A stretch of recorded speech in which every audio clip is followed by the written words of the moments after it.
Bonjour tout le monde et bienvenue dans cette nouvelle vidéo et surtout bienvenue dans mon bureau. Oui, parce qu'en fait c'est ici que se passe tout le backstage de la chaîne Rêve Compulsif. Vous êtes quand même un certain nombre à me poser la question régulièrement de savoir quel type de caméra j'utilise, quel type de logiciel également j'utilise pour monter mes vidéos, et du coup je me suis dit que c'était l'occasion de vous faire une vidéo pour enfin vous dévoiler mes petits secrets de tournage, de production, etc. Et c'est avec grand plaisir que je vais vous partager tout ça. C'est parti!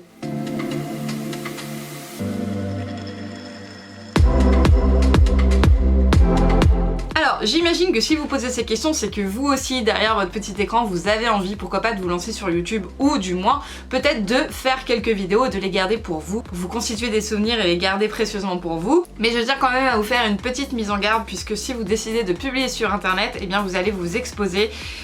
Et des fois, faut savoir que c'est pas toujours tout rose. Je vais pas forcément en parler dans cette vidéo, parce que là n'est pas le sujet, mais sachez que se lancer sur YouTube, bah, c'est pas forcément toujours évident. Alors, vous pouvez très bien vous filmer avec votre téléphone et monter vos vidéos avec votre téléphone, mais moi j'ai pour habitude, depuis que je suis toute jeune enfant, depuis que j'ai 10 ans à peu près, de monter sur un ordinateur fixe. Alors j'ai également un ordinateur portable, mais il me sert surtout pour les traitements de texte, etc. puisque il est pas forcément super performant. Donc il se trouve juste derrière moi. Alors j'ai un écran tout à fait standard. La tour d'ordinateur que j'utilise, je ne pourrais pas vous la détailler puisque je n'y connais rien, voilà. Pour être tout à fait transparente et honnête avec vous, c'est pas trop mon truc l'informatique en fait. Moi je me contente de faire des choses assez simples, hein. J'irai pas démonter une tour, j'irai pas vous parler de composants, de cartes mères, de barrettes, de... Voilà, j'en entends parler mais pour moi c'est du chinois. Ensuite, on va parler également du logiciel que j'utilise. D'ailleurs, je vais le mettre tout de suite en fond sur mon écran d'ordinateur. Regardez, c'est magique. Hop là, c'est apparu. Donc voilà, moi j'utilise Filmora 9, donc Wondershare Filmora 9 depuis 3 ans maintenant. C'est un logiciel qui est mais vraiment très simple d'utilisation. J'ai d'abord commencé en fait par prendre une licence annuelle pour déjà le tester, parce qu'en fait c'est vrai que bon, c'est un logiciel qui est payant, voilà, mais il est très abordable, et comme je connaissais pas, voilà, comme je vous l'ai dit, j'ai pris une licence la première année pour le tester, et en fait ensuite j'ai acheté directement la licence à vie, ce qui me permet de l'utiliser donc depuis mon ordinateur, mais également sur un autre ordinateur, parce que j'ai juste besoin de le télécharger sur l'ordinateur sur lequel je suis, je rentre mes identifiants et voilà, le tour est joué.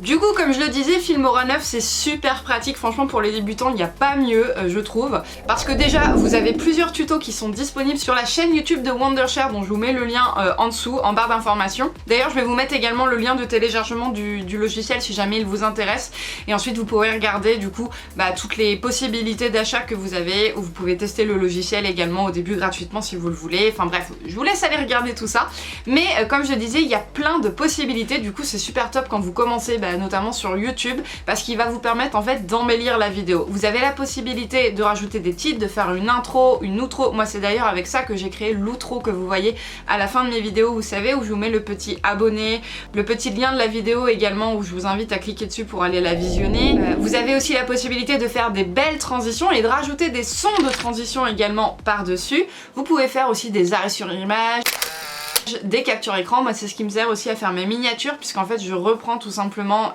des arrêts, des vidéos qui m'ont servi en fait à monter ma vidéo en elle-même. Vous pouvez gérer des effets comme accélérer ou ralentir la vidéo, des effets aussi sur la couleur de la vidéo, mettre 2 bandes pour donner un petit effet film, vieillir la vidéo, enfin bref, vous avez une multitude de fonctions. Moi par exemple ce que j'aime bien faire aussi, c'est faire une incrustation de fond vert, parce que ça c'est tout à fait possible aussi sur le logiciel, et c'est notamment grâce à ça que je vais venir mettre le petit icône animé d'Instagram pour vous rediriger sur mes réseaux sociaux. Et ça c'est tout simple, c'est des choses que vous allez pouvoir télécharger gratuitement en fait directement sur YouTube, que vous allez incorporer à votre vidéo, et ça va venir l'animer, la rendre un petit peu plus interactive, et bref vous permettre de prendre beaucoup plus de plaisir en fait à monter votre vidéo, parce que vous avez vraiment la possibilité de faire une multitude de choses dessus, de la travailler dans le moindre petit détail. Et d'ailleurs il y a souvent des mises à jour qui sont faites, et vous avez aussi la possibilité d'acheter des packs spéciaux. Donc par exemple ils vont vous faire des packs pour Noël, des packs pour Halloween, des packs pour la rentrée, enfin bref, il y a toujours des mises à jour, c'est super facile à utiliser, et vous avez vraiment une multitude de possibilités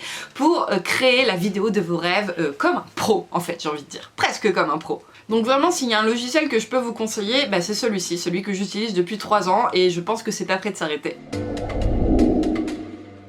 Ensuite, comme je l'ai dit au début de la vidéo, vous pouvez très bien filmer avec votre téléphone, enfin vous filmez avec votre téléphone. Moi c'est d'ailleurs ce que je faisais au début avec mon iPhone, je peux aussi le faire maintenant avec mon nouveau téléphone qui est, oui pour ceux qui le demandent également, c'est un téléphone Oppo, je connaissais pas mais il me plaisait bien en magasin, la fonctionnalité était pas trop mal, il y a un stabilisateur aussi sur la caméra donc je trouvais ça plutôt bien. Après je suis pas super fan de l'image donc c'est pas ce que je vais privilégier le plus quand je filme. Là par exemple la caméra avec laquelle je suis en train de filmer c'est un réflexe mais qui fait donc photo et caméra en même temps, c'est le EOS 6D Mark II. Il m'a, je ne vais pas vous le cacher, coûté un bras mais il me faisait vraiment de l'œil depuis plusieurs temps donc j'ai économisé jusqu'à ce que je puisse me l'offrir et avec cette caméra donc j'ai 3 objectifs différents également donc bon, je vais pas vous les détailler non plus, hein, il en existe plein et puis sans vous mentir non plus, je suis pas une adepte en fait de la caméra en manuel, je sais pas forcément bien utiliser ça, moi j'utilise beaucoup l'auto mais bon pour l'instant personne ne m'a encore appris ou l'occasion ne s'est pas forcément présentée et bah voilà, ça, pour l'instant ça me correspond comme ça. Donc ma caméra elle a un retour écran ce qui est super cool, là comme ça me permet de me voir, là si je regarde l'objectif je me vois pas mais enfin bref vous m'avez compris, c'est mieux de regarder devant mais je peux me voir comme ça, je vois que là par exemple il y a une petite mèche là qui va rester là parce qu'elle est tout le temps là celle-là. J'ai également la possibilité avec cet appareil photo d'utiliser un mode Bluetooth ou Wi-Fi, ce qui me permet en fait de télécharger directement depuis ma caméra sur mon ordinateur mes fichiers. J'ai pas besoin de mettre le câble branché etc. Donc ça c'est vraiment un gain de temps surtout quand je suis en déplacement. Voilà, et sinon j'ai également, je la chope juste ici, ma caméra de vlog que j'ai elle aussi depuis 3 ans il me semble. C'est le fameux Canon G7X et d'ailleurs je me tâte à acheter la gamme juste au-dessus.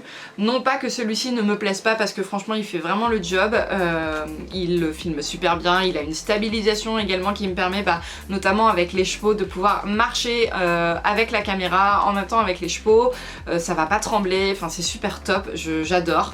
En plus lui aussi a un retour caméra ce qui me permet quand je vlog de me voir, donc ça c'est super top. Que dire de plus? Bon il a un petit défaut, c'est que sur celui-ci, alors mis à part si je me trompe et que j'ai pas encore trouvé la fonctionnalité mais je ne crois pas qu'elle y soit, je ne peux pas incorporer de micro à la différence de la caméra avec laquelle je filme là, et hop il est tombé, sur lequel je peux venir glisser un micro, donc là en l'occurrence le micro Rode, voilà, qui me permet d'enregistrer d'une meilleure qualité, notamment en salon avec le bruit de la foule ou alors quand il y a du vent, voilà, la petite moumoute qui est là va venir atténuer, camoufler le bruit du vent. En plus le micro va venir récupérer le son quand je suis juste en face et atténuer ce qui est tout autour. Et la petite chose que vous voyez juste ici aussi, je vous la présente très brièvement mais parce que pour moi je peux plus m'en passer. Ça s'appelle un GorillaPod parce que moi je filme aussi beaucoup mes plans fixes avec un trépied. D'ailleurs vous êtes posé sur un trépied donc je vais pas vous le détailler parce qu'il en existe beaucoup et un trépied reste un trépied, même s'il y en a des plus performants, il y en a qui vont supporter beaucoup plus de poids également si vous filmez avec une plus grosse caméra etc. Vous avez également la possibilité d'avoir un niveau ce qui vous permet de filmer droit, enfin bref on s'en fiche. Mais le GorillaPod c'est également comme vous le voyez une sorte de trépied, c'est juste qu'en fait il va être complètement anatomique, je sais pas si c'est ça qu'on peut dire, et ça c'est super pratique quand par exemple vous voulez filmer en hauteur ou à mon niveau et comme vous voyez là les bras sont assez courts, vous pouvez venir en fait l'articuler pour venir le mettre, je sais pas moi il y a une barrière et hop voilà il tient, vous venez le caler sur votre barrière ou sur une porte ou que sais-je, mais vous pouvez vraiment aller le caler n'importe où. Donc ça, le GorillaPod c'est super top, surtout quand vous êtes relativement souvent en mouvement ou pour les vlogs etc. Bon ensuite j'ai d'autres articles également que j'utilise mais beaucoup moins souvent donc je vais pas forcément vous les présenter, mais j'ai aussi le drone Phantom de DJI, d'ailleurs je pense que je vais le vendre donc si quelqu'un est intéressé vous pouvez me contacter sur mon adresse mail en dessous. Alors attention, il sera à vendre, je vous le dis, à plus de 1000 €, donc ne me contactez pas si vous n'avez pas les moyens parce que je sais très bien par avance qu'il y en a beaucoup qui vont me dire je te le prends pour 20 €. Je suis pas le Père Noël, je suis désolée mais il a quand même un certain coût, il a pas servi si souvent que ça et c'est d'ailleurs pour ça que je le vends parce qu'au final je l'utilise pas tant que ça, j'ai pas tout le temps quelqu'un pour m'accompagner pour filmer, pas tout le temps quelqu'un qui sait bien l'utiliser donc au final autant qu'il serve à quelqu'un qui en aura beaucoup plus besoin que moi et surtout que je vais avoir des frais là veto avec ma jument donc si je pouvais gagner un petit peu d'argent pour financer tout ça sans forcément toucher à mes économies. Voilà, j'ai également le stabilisateur Ronin pour mon réflexe. Lui c'est pareil, je l'utilise que occasionnellement quand vraiment j'ai un beau énorme tournage qui me tient à cœur de faire avec des beaux plans etc. mais où je nécessite également d'avoir quelqu'un pour m'accompagner et qui sait l'utiliser. Pareil, je vous ai pas parlé du micro-cravate etc. mais moi je voulais vraiment vous détailler voilà, le logiciel que j'ai parce que pour moi ça me semble indispensable. Mes deux caméras, plutôt le fixe, ainsi que ma caméra de vlog qui me sont indispensables et mon ordinateur. Et avec tout ça, vous avez tout le contenu que vous voyez sur ma chaîne Rêve Compulsif. Voilà tout le monde, c'en est tout pour cette vidéo. Bon, j'ai plus beaucoup de secrets pour vous. Encore une fois, je le répète, vous n'avez pas besoin d'acheter tout ce matériel. Vous pouvez très bien vous en sortir juste avec par exemple le logiciel Filmora et votre téléphone portable, c'est tout à fait possible. Et n'oubliez pas que ce qui est important quand vous vous lancez sur YouTube ou dans la création de contenu etc, c'est surtout de vous faire plaisir et que le contenu vous plaise à vous, pas forcément aux autres. Donc voilà. Un appareil pour filmer, votre téléphone ou une caméra, votre logiciel de montage, votre tête, votre imagination, vos goûts, vos envies, et le tour est joué. Je vous fais à tous de très gros bisous et je vous dis à bientôt dans une prochaine vidéo. Salut!